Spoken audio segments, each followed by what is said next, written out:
Bismillahirrahmanirrahim. Assalamualaikum warahmatullahi wabarakatuh. Selamat pagi anak-anakku kelas 10 SMK Insan Perjuangan.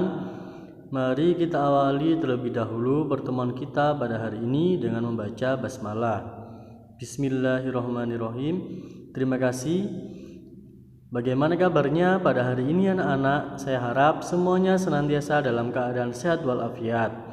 Baik, pada pertemuan kita kali ini kita akan sampaikan untuk kisi-kisi PTS genap mata pelajaran Perundang-undang Kesehatan kelas 10, di mana kita ketahui untuk PTS genapnya akan dilaksanakan minggu depan dimulai insya Allah tanggal 7 Maret. Jadi silakan dipersiapkan dengan sebaik mungkin anak-anak ya. Langsung saja untuk PTS genap Perundang-undangan Kesehatan kelas 10 ini meliputi bab 6 dan bab 7. Jadi silakan bisa dipelajari di buku paket masing-masing. Kalau masih ada yang kurang jelas bisa ditanyakan melalui WhatsApp ke saya, atau kita juga bisa diskusi bareng di Google Classroom. Langsung saja kita lanjutkan anak-anak. Untuk bab 6-nya yaitu bab bahan berbahaya ya, kita ketahui. Jadi silakan dibaca-baca untuk di bab 6-nya apa saja sih isinya. Nah, berikut ini untuk kisi-kisinya. Oke, nah ini silakan diperhatikan anak-anak ya, diperhatikan dengan seksama. Ada kompetensi dasar 3.6, memahami bahan berbahaya bagi makhluk hidup berdasarkan undang-undang. Nah, indikatornya apa saja? Nah, ini akan menjadi soal anak-anak, yaitu memahami sifat bahan berbahaya. Kemudian memahami persyaratan distributor, penandaan dan pelaporan bahan berbahaya. Kemudian memahami zat warna tertentu sebagai bahan berbahaya dan memahami penandaan dan pelaporan zat warna tertentu yang dinyatakan sebagai bahan berbahaya. Kemudian ada kompetensi dasar 4.6, melakukan pengelompokan bahan berbahaya bagi makhluk hidup berdasarkan undang-undang. Indikatornya memahami klasifikasi bahan berbahaya, jadi penggolongannya apa saja. Kemudian memahami sifat tiap kelompok bahan berbahaya. Oke, itu untuk kisi-kisi dari bab 6 bahan berbahaya. Apa saja sih sebabnya akan keluar nanti? Nah, ini anak-anak yang akan harus kalian pelajari betul. Pengertian bahan berbahaya apa? Kemudian penandaan bahan berbahaya itu bagaimana? Kemudian contoh zat pewarna tertentu yang dilarang ada apa saja.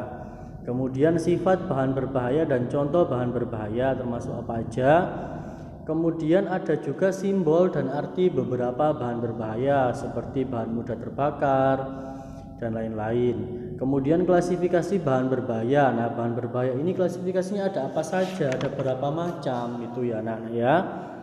Kemudian juga ada B3 yang dapat dipergunakan. Nah, silakan dibaca di buku paket. Kalau masih belum ada, boleh kalian Google browsing sekarang untuk bahan pembelajaran. Kemudian yang terakhir adalah pelaporan bahan berbahaya. Bagaimana sih pelaporan bahan berbahaya itu? Kapan dilakukan pelaporan? Siapa yang harus melaporkan dan lain-lain. Itu anak-anak ya. Kemudian kita lanjutkan untuk bab 7-nya. Bab 7-nya di sini adalah bahan tambahan pangan atau disingkat menjadi BTP anak-anak ya. Sebentar, ini sambil saya buka untuk buku paketnya. Oke, kita lanjutkan untuk kisi-kisinya. Nah, ini kisi-kisinya anak-anak, silakan diperhatikan dengan seksama. Oke. Kompetensi dasar 3.7, memahami pangan dan bahan tambahan pangan berdasarkan undang-undang. Indikatornya ada menjelaskan definisi bahan tambahan pangan, memberikan contoh bahan tambahan pangan yang dilarang digunakan, kemudian mengidentifikasi tabel yang label, mohon maaf ini label ya, mengidentifikasikan label yang terdapat pada bahan tambahan pangan.